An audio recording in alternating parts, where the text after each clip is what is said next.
कहानी की शुरुआत होती है आज से 30 साल पहले, जहाँ पर गवर्नमेंट ने 5 सुपर हीरोज की एक टीम बनाई, जिनके अंदर अलग अलग तरह की कमाल की ताकतें थी। जो सबसे ताकतवर और बहादुर था उसे टीम का लीडर बना दिया गया, जिसका नाम था कैप्टन जूम। ये टीम इसलिए बनाई गई क्योंकि 5 क्रिमिनल्स यानी मुजरिम जो बहुत खतरनाक और ताकतवर थे, उन्होंने जेल से भागकर पूरी दुनिया पर हमला करके यहाँ तबाही मचा दी। तो इस वक्त इन 5 सुपर हीरोज को सामने लाया गया, जिन्होंने बड़ी बहादुरी से उन क्रिमिनल से जंग लड़ी और अपनी अपनी ताकतों का इस्तेमाल करके आसानी से उन्हें हरा दिया और दुनिया को बचा लिया। यहाँ पता चला कि कैप्टन जूम के अंदर बिजली से भी तेज दौड़ने की ताकत थी, लेकिन था वो आम इंसान ही। पर अपनी ताकतों की वजह से गवर्नमेंट ने उसे सुपर हीरो बना दिया, जो बाद में बन गया कैप्टन जूम। अब टीम में जूम का भाई भी था, उसके पास भी ताकतें थी, लेकिन जब जनरल ने महसूस किया कि जमीन पर अब एलियंस के हमले का खतरा है, तो उन्होंने इनकी ताकतें और बढ़ाने के लिए अब रेडिएशन का इस्तेमाल करने का फैसला किया, यानी कि ताकतवर शुआओं का। और फिर इस रेडिएशन को पूरी टीम पर आजमाया गया, जिनमें जूम तो पहले से और ताकतवर बन गया, लेकिन इस रेडिएशन का उसके भाई पर बुरा असर पड़ा। वो पहले से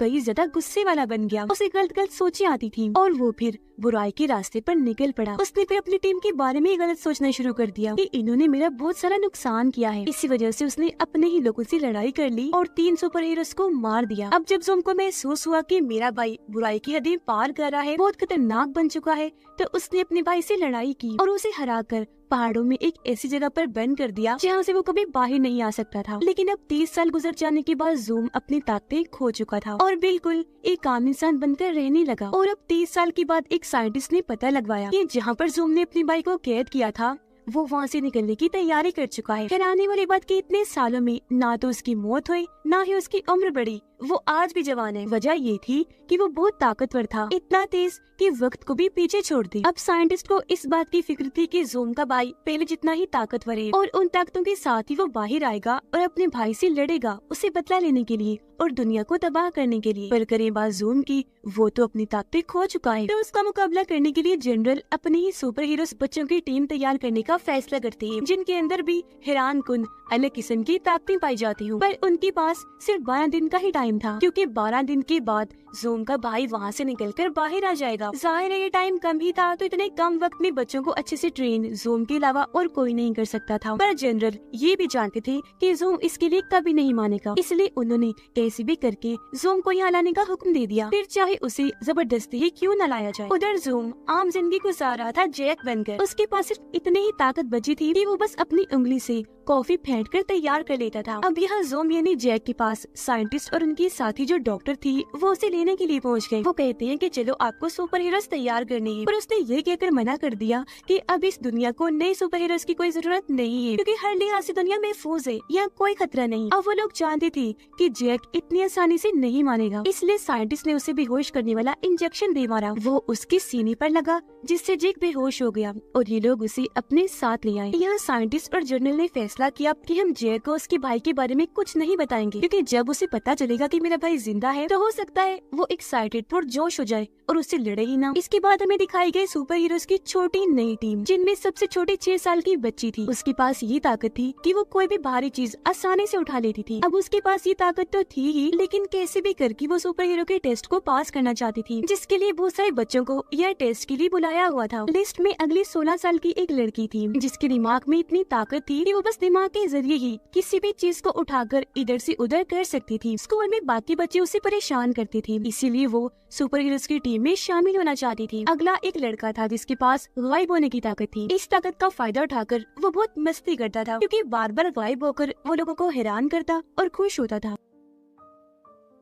एक बच्चा था 12 साल का, जिसके पास सबसे अलग ही ताकत थी। वो अपने जिस्म के किसी भी हिस्से को फुलाकर बड़ा बना सकता था। अब लैब में जब जैक को होश आई, तो उसके सामने 2 ऑप्शन रख दिए जाते हैं। एक, ये तो वो सुपर हीरोज की टीम को ट्रेन करे। दूसरा, कि अगर वो ये नहीं करता तो झूठे इल्जाम में उसे जेल भेज दिया जाएगा। अब जैक को यहाँ मानना ही पड़ता है, क्योंकि उसके पास और कोई रास्ता नहीं था। अब जैक मिलता है साइंटिस्ट के साथ ही डॉक्टर से, जो उसके कैप्टन जूम होने की वजह से उसकी दीवानी थी। वो इतनी बड़ी फैन थी, इतना उसे पसंद करती थी कि उसने जूम के बारे में सारी किताबें पढ़ ली थी जो लिखी गई थी। अब जब जैक को नई सुपर हीरोज की टीम दिखाई गई, तो वो काफी हैरान रह गया कहता है, अरे ये क्या छोटे छोटे बच्चे, मुझे यहाँ सुपर हीरोज की टीम तैयार करनी है, ये बच्चों के खेलने की टीम, ये क्या करवा रही है भैया आप मुझसे। जिस पर साइंटिस्ट उसे कहता है कि भले ये देखने में बच्चे हैं पर इनके पास अनोखी ताकतें हैं। जो कहकर वो उसे हर बच्चे की ताकत के बारे में बताता है। डॉक्टर भी जैक को कहती है कि आपको इन बच्चों को ऐसे ट्रेन करना है कि इनकी ताकतें ट्रेनिंग से ही और बढ़ जाए, क्योंकि इन पर हम उस रेडिएशन का इस्तेमाल नहीं कर सकते, क्योंकि जाहिर है ये बच्चे हैं तो इसका बुरा असर भी पड़ सकता है। इसके बाद बारी बारी सारे बच्चे आकर अपनी अपनी ताकतें दिखाने लगे। जैसे कोई बच्चा बहुत तेज पलकें चिपका सकता था, तो कोई इतना ज़हीन था कि पढ़ाई में मास्टर निकला। जिसके बाद आखिरकार उन्हें 4 बच्चों को सुपर हीरो बनने के लिए चुना गया, जिनकी ताकतें मैं आपको बता चुकी हूँ। अब पता चला कि जैक की भाई के वापस आने में बस 9 ही दिन बाकी रह गए हैं। साइंटिस्ट और जनरल आपस में बात करते हैं, जहाँ वो बच्चों की टीम से तो बहुत खुश थे, लेकिन साथ में उन्हें इस बात की फिक्र भी थी कि जैक इतने कम टाइम में बच्चों को ट्रेन कर पाएगा भी या नहीं। जनरल तो बच्चों को इतनी जल्दी तैयार होता दिखना चाहता था कि वो तो बच्चों पर रेडिएशन को भी आजमाने के लिए तैयार था, पर नुकसान न हो जाए इस वजह से साइंटिस्ट ने ऐसे करने से मना कर दिया। अब शुरू में तो बच्चों ने जैक पर इतना ध्यान नहीं दिया, बस ये समझा कि ये हमें ट्रेन करेगा। लेकिन जब डॉक्टर सबको ये बताती है कि असल में जैक की कैप्टन ज़ूम है, तो सारे बच्चे काफी खुश हो गए, क्योंकि वो भी उसके फैंस थे। आकर उसके पास आ जाते हैं, सिवाय गायब होने वाले लड़के के, क्योंकि उसे अभी भी उस पर शक था। अब जैक, साइंटिस्ट और डॉक्टर मिलकर बच्चों की ताकतों को देखने लगे। वजन उठाने वाली बच्ची जो सिर्फ 6 साल की ही थी, उसने भारी से भारी वजन उठाकर सबको हैरान कर दिया। पर जैक को यहाँ वो बच्ची खास पसंद नहीं थी, क्योंकि वो बहुत बोलती थी, हर वक्त जैक से बातें करती रहती थी। गायब होने वाला लड़का यहाँ उन लोगों को काफी परेशान कर रहा था, क्योंकि जब कोई उसके पास आता उसकी ताकत देखने वो वहाँ से गायब हो जाता। अब एक दिन जैक ने डॉक्टर से पूछ लिया कि आखिर आप लोग बच्चों को ट्रेन करवा कर तैयार क्यों करवाना चाहते हैं, जिस पर डॉक्टर उसे कुछ नहीं बताती। इसलिए नहीं कि जैक से हकीकत छुपानी थी, बल्कि इसलिए क्योंकि वो खुद सच्चाई नहीं जानती थी कि जैक का भाई लौट रहा है। अब डॉक्टर सबके साथ मीटिंग रखती है, बताती है कि बच्चे अपनी जितनी ताकत दिखा रहे हैं उनके अंदर उससे 1000 गुना ज्यादा ताकत है। वो बस अपने दिमाग की मदद से अपनी ताकतों को रोक रहे हैं। अब इसी बीच जैक भी उनकी मीटिंग में शामिल होने की कोशिश करता है, लेकिन गार्ड्स के जरिए उसे वहाँ से बाहर निकाल दिया जाता है। अब साइंटिस्ट बच्चों और जैक को अपने खास डॉक्टर से मिलवाता है, जो कोई इंसान नहीं था बल्कि एक रोबोट था, जिसे खास इसलिए बनाया जाता है ताकि वो सुपर हीरोज की टीम का साथ दे। अब यहाँ जैक रोबोट डॉक्टर से मिलकर बहुत खुश हुआ और वो उसे और बच्चों को लेकर एक काफी पुरानी जगह पर गया, जहाँ उनकी एक काफी बड़ी स्पेसशिप रखी हुई थी। जैक रोबोट डॉक्टर और बच्चों को चुपके से स्पेसशिप में बिठाता है और उन्हें घुमाने के लिए वहाँ से बाहर निकल जाता है, जहाँ इन लोगों ने रोबोट डॉक्टर की मदद से बहुत मजे से खाना खाया, क्योंकि वो अपने मशीन वाले हाथों से इनके लिए फास्ट फूड और आइसक्रीम उठा कर लाया था। लेकिन जल्दी ये खबर टीवी पर आ गई, क्योंकि किसी ने उनके स्पेसशिप की वीडियो इंटरनेट पर डाल दी थी, जिससे सबको ये लगा कि फास्ट फूड और आइसक्रीम खाने वाले एलियंस का जमीन पर हमला हो गया है। लेकिन जब ये बात साइंटिस्ट और डॉक्टर को पता चली कि ये काम जैक का है, तो उन्हें बहुत बुरा लगा। लेकिन क्योंकि वो कैप्टन ज़ूम था तो कोई उन्हें क्या ही कह सकता था। अब जब जैक सो रहा था तो वजन उठाने वाली बच्ची उसके पास आई और उसे जगाकर कहने लगी कि मुझे बहुत बुरा सपना आया है, मुझे डर लग रहा है, मैं आपके पास सोना चाहती हूँ। अब जैक को उस पर तरस आ गया। बेड छोटा था तो वो उसे अपने पास तो नहीं सुलाता, लेकिन पास पड़े हुए सोफे पर सोने का कह देता है। पर वो बच्ची बहुत होशियार थी, उसने आराम से सोफे को घसीट कर बेड के साथ लगाया और उस पर मजे से लेट गई, ये सोचकर कि यहाँ मुझे बहुत अच्छी नींद आएगी, डर भी नहीं लगेगा। अगले दिन साइंटिस्ट ने सभी बच्चों को एक ऐसे कमरे में भेजा जहाँ पर बहुत सारे रंगीन बॉल्स थी। उनसे बच्चों पर शूट किया जाएगा और बच्चों को ट्रेनिंग दी जाएगी कि शॉट से, गोली से कैसे बचते हैं। जहाँ बच्चों ने बहुत अच्छे से अपनी ट्रेनिंग की और फिर इसके बाद उन्हें रनर पर भागना भी सिखाया ताकि वो और तेज दौड़ना सीख सके। जिसके बाद उन्होंने जैक के साथ मिलकर अपनी ताकतों की और अच्छे से ट्रेनिंग की। अब हालांकि उनकी ताकतें यहाँ बढ़ रही थी, पर अभी भी बहुत कुछ बाकी था। अभी सब ट्रेनिंग के बाद सारे बच्चे काफी थक गए और एक जगह पर आकर बातें करने लगते हैं। गायब होने वाला लड़का कहता है कि सबको अपनी अपनी पड़ी है, हम बच्चों की किसी को कोई परवाह नहीं, और जैक भी सब पैसों के लिए ही कर रहा है। अब जब जैक को पता चला कि उस बच्चे ने ये बात की, तो वो उसके कमरे में गया, जो खास इसलिए बनाया गया था ताकि वो वहाँ से गायब ना हो सके। उसके पास जाकर जैक उसे बचपन में अपने और अपने भाई की सुपर हीरो बनने वाली बात बताता है। यह उस बच्चे को पता चला कि कैप्टन ज़ूम का वो असली भाई था जिसे कैद कर दिया गया। अब जैक अपने भाई के बारे में बात करके काफी जज्बाती हो गया। फिर वो थोड़ी देर के लिए उस बच्चे को कमरे से निकालकर बाहर लेकर आया, क्योंकि उसे महसूस हुआ कि इस बच्चे के पास गायब होने के अलावा कोई और ताकत भी है। इसलिए जैक उसे कहता है कि अपनी आंखें बंद करो और ध्यान लगाकर गौर करके बताओ कि वो लड़की जिसके पास दिमाग की ताकत है वो इस वक्त कहाँ है और क्या कर रही है। उसने ऐसे किया और सच में उसे दिख गया कि वो लड़की कहाँ है और क्या कर रही है, जिस बारे में उसने जैक को बताया कि वो अपने कमरे में है और डांस कर रही है। अब ये भी तेज दिमाग की एक ताकत होती है जो बहुत ही कम लोगों के पास पाई जाती है, इसलिए ऐसे लोगों को खास समझा जाता है। इस वजह से जैक बहुत खुश था और क्योंकि इस लड़के के पास दो ताकतें थी, इसलिए वो उसे टीम का लीडर बना देता है। फिर जैक डॉक्टर के पास गया और उसे कहता है कि बच्ची काफी अच्छे से ट्रेन हो रही है और तुम भी काफी अच्छा काम कर रही हो, बहुत खूब। अब अपनी ये तारीफ जैक के मुंह से सुनकर डॉक्टर खुशी से लाल हो जाती है। इसके बाद जनरल और साइंटिस्ट अपनी टीम के साथ उन पहाड़ी इलाकों में पहुंच जाती है जहाँ पर ज़ूम की बाइक को कैद किया गया था। वो उस रास्ते के पास खड़ी थी जहाँ से उसे भेजा गया, क्योंकि उन्हें यकीन था कि ज़ूम का भाई इसी रास्ते से वापस लौटेगा। अब यहाँ साइंटिस्ट ने एक रोबोटिक जाल बनाया था। उसका पूरा प्लान था जिसमें वो बच्चों की मदद से ज़ूम की बाइक को इस जाल में फेंकेगा, जिससे उसे रोका भी जाएगा और वो वापस अपने असली रूप में आ जाएगा। यानी जो बुराई उसके अंदर है,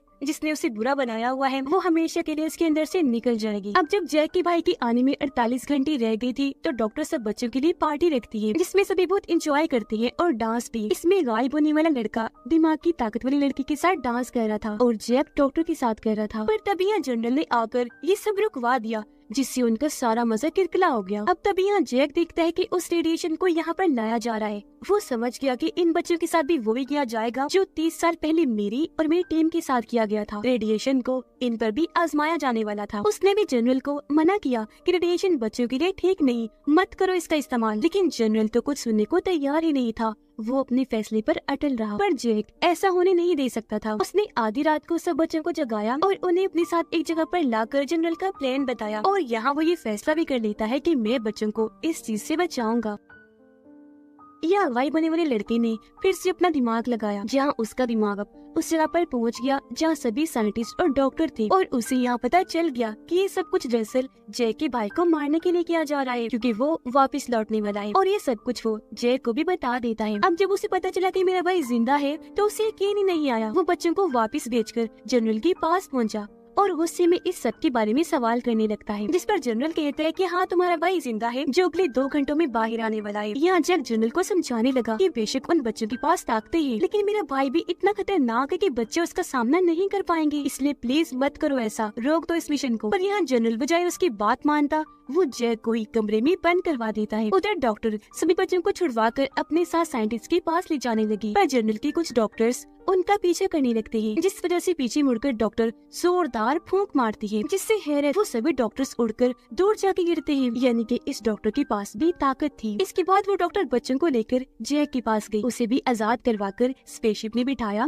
और ये सारे यहाँ से निकल गए। अब वो जगह खुली जहाँ पर जैक का भाई कैद था और वो वहाँ से निकलकर बाहर एक जगह पर आ गया। ठीक इसी वक्त उनकी स्पेसशिप भी वहाँ पहुँच गई। तब जैक सब बच्चों को अंदर ही छोड़कर अकेला ही अपने भाई से मिलने बाहर चला गया। अब क्योंकि दोनों इतने सालों के बाद एक दूसरे से मिल रहे थे, तो वो पहचान ही नहीं पाया कि जैक मेरा भाई है, यानी कि ये ज़ूम है। उसका भाई अभी भी जवान और ताकतवर था, जबकि जैक की उम्र अब थोड़ी ज्यादा हो गई थी, साथ ही वो कमजोर भी था। यहाँ जैक आराम से उसके पास जाकर समझाने की कोशिश करने लगा, लेकिन उसने सिर्फ अपना हाथ ही जैक के सीने पर रखा, जिससे वो उड़ता हुआ काफी दूर जाके गिरता है। इतने ही देर में सारे बच्चे भी स्पेसशिप से निकलकर बाहर आ गए। उनकी तरफ जैसे जैक के भाई ने देखा, उसका ध्यान भटक गया, जिस चीज का फायदा उठाकर साइंटिस्ट ने उसकी तरफ वो रोबोटिक जाल फेंक दिया। अब जैक के भाई ने जब जाल को अपनी तरफ आता हुआ देखा, तो उसने बड़ी आसानी से सिर्फ अपने हाथ की मदद से उस वजन उठाने वाली बच्ची की तरफ फेंक दिया। वो जाल बच्चे की जान लेने ही वाला था कि तभी यहाँ जैक ने अपनी ताकतों को जगा लिया और अपनी फुल स्पीड से उसने बच्ची को उस जगह से हटाकर उसकी जान बचा ली। वो जाल